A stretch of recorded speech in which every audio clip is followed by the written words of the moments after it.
everyone! Welcome to Mhelbeth's Table. Thank you all to my subscribers.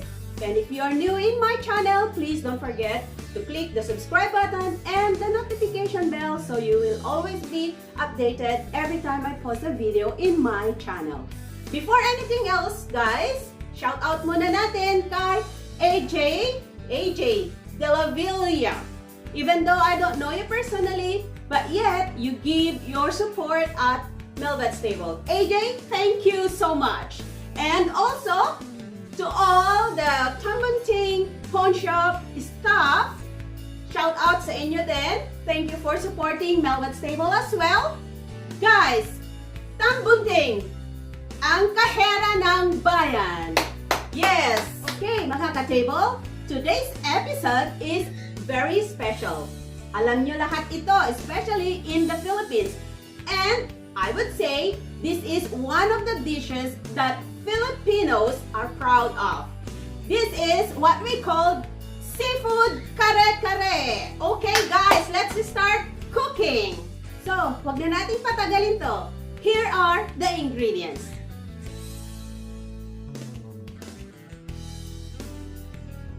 Alright guys, this is the squid, the prawns or shrimp, and the basa steak. I put salt and ground black pepper to season. Okay? First, iprito natin itong ating squid.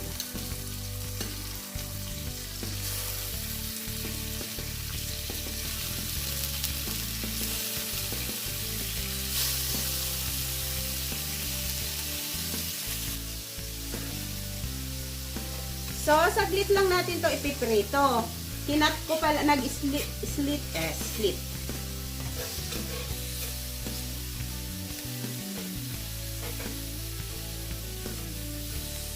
Okay, then we will set aside.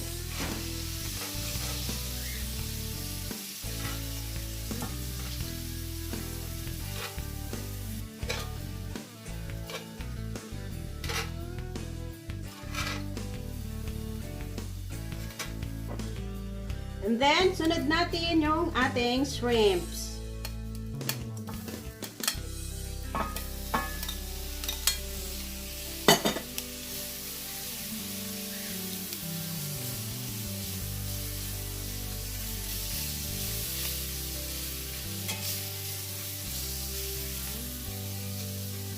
So, pag nag-yellow na yung kabilang side, babalik ta rin natin. Huwag nating i-overcook kasi lulutuin pa natin ito sa sauce ng ating kare kare.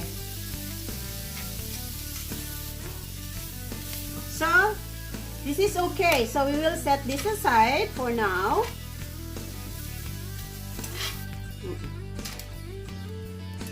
So, guys, isusunod natin yung ating basa steak.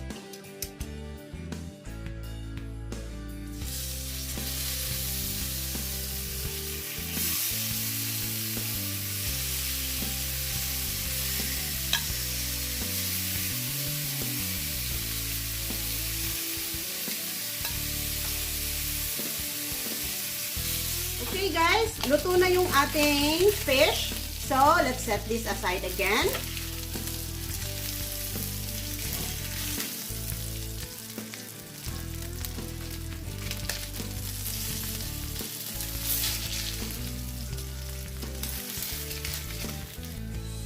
So, dito na rin natin i-fry yung ating eggplant. Tinanggalan ko siya ng konting oil para hindi naman ma-oily yung ating eggplant. Alright, this is good enough. We will set this aside and we will do our kare kare sauce. Okay guys, sa mainit nating kawali, maglalagay tayo ng olive oil. You can use any oil you prefer. Anyways, okay, then we'll put the ginger. Infuse lang natin yung ginger natin for a bit. Then we can add our chopped onions. Guys, sa pagluluto, hindi kailangan perfect yung measurement ng ating mga ingredients. Kasi, hindi katulad sa baking, ang baking talaga, kailangan sundin natin yung measurement. But, if in cooking, you have your own preference of taste, right? So, you adjust the seasoning. Alright? Then, I put now my garlic. Like me, I like a lot of garlic. So, I put about 6 cloves of garlic. It depends on you guys. And then, I add a little bit more of my olive oil.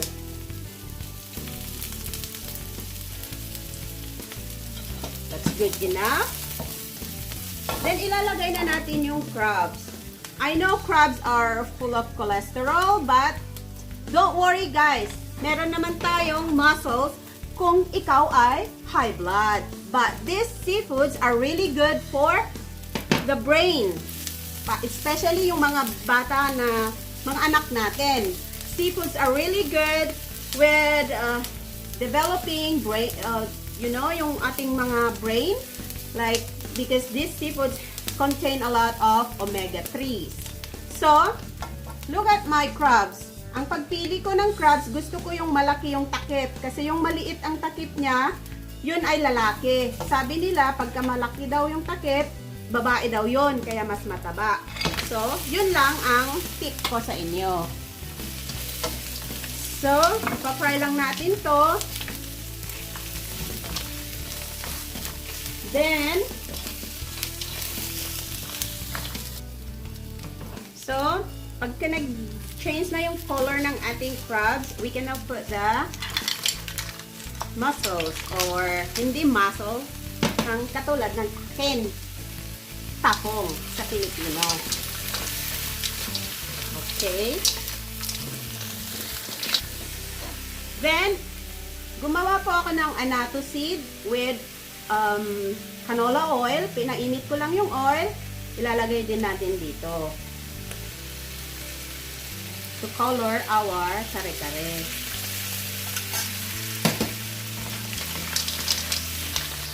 Wow! Ang sarap nito. And then guys, nagpakulo ako ng ating seafood stocks.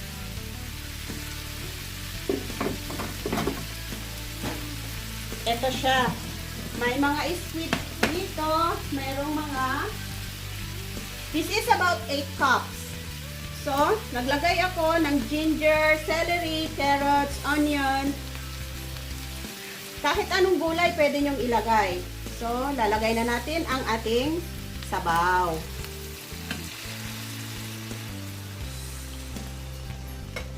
See? Yung mga shrimp natin na medyo maliliit, dito ko inilagay sa ating stock para masarap na masarap yung ating gagawing kare-kare.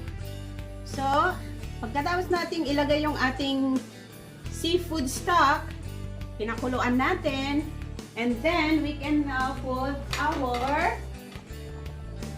peanut butter. About 3 tablespoons of peanut butter.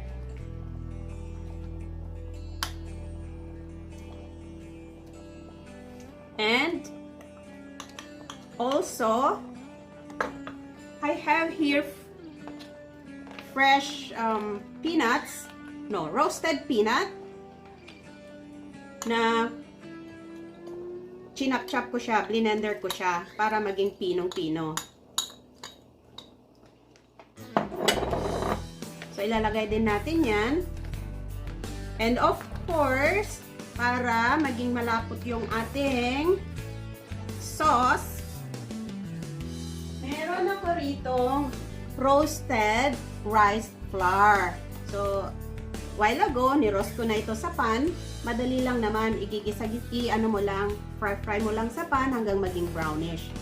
Then, we will add this also here para maging malapot yung ating kare-kare. Then, we'll mix it. That's okay. Medyo malabnaw pa yung aking kare-kare color. So, I will put more of my annatto oil.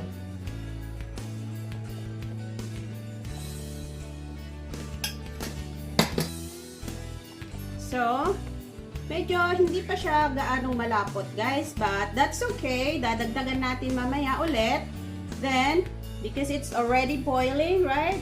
I have here the puso ng saging. Buti pa ang saging may puso.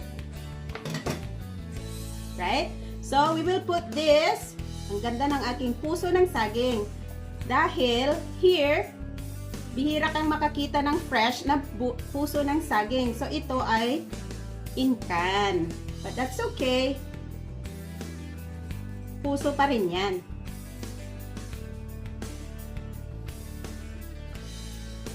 So, also, we will put now the fish just to make sure na lutong-luto siya.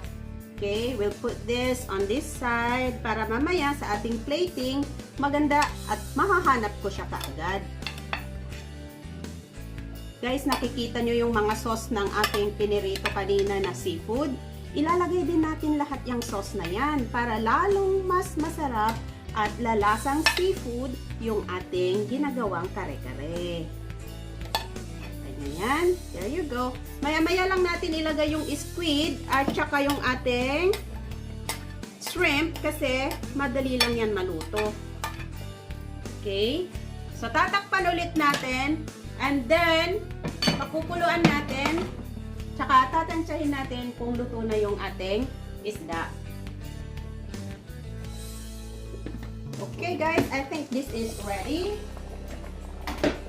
I have here, we can put now the eggplant first.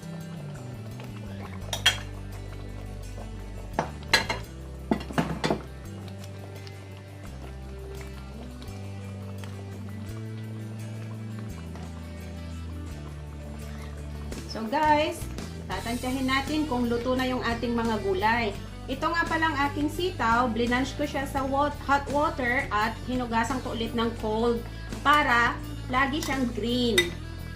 Dahil pag hindi mo ginawa yon, mangingitim yan. Hindi siya masarap tikman. And also, ganun din sa aking bok choy. So, ilalagay na natin din yan. Saka natin ngayon ipapatong yung ating shrimp and squid. Kasi ayoko siyang mapunta doon sa sauce kasi hindi na yan maganda mamaya for the sake of plating. Right? Pero don't worry, maluluto yan sa steam. Dahil madali lang naman lutuin ang mga ito. Then, lagay natin lahat yung sauce na naipon. Wow! Sobrang sarap nito guys. How I wish na nandirito kayo para matikman ninyo itong niluluto ko. So, tatakpan natin siya para maluto siya talaga. Okay guys, luto na ang ating seafood kare-kare. To all my subscribers, thank you so much for all your support and love to Mhelbeth's Table. And if you are new in my channel, please don't forget to click the subscribe button and the notification bell so that you will always be notified every time I post a video in my channel. Okay guys, maglalagay kayo, bahala na kayong magtansya, maglagay ng salt, patis, black pepper, and of course, ang ating bagoong alamang. Hindi ako naglagay dito kasi ang aking husband, hindi siya kumakain nito.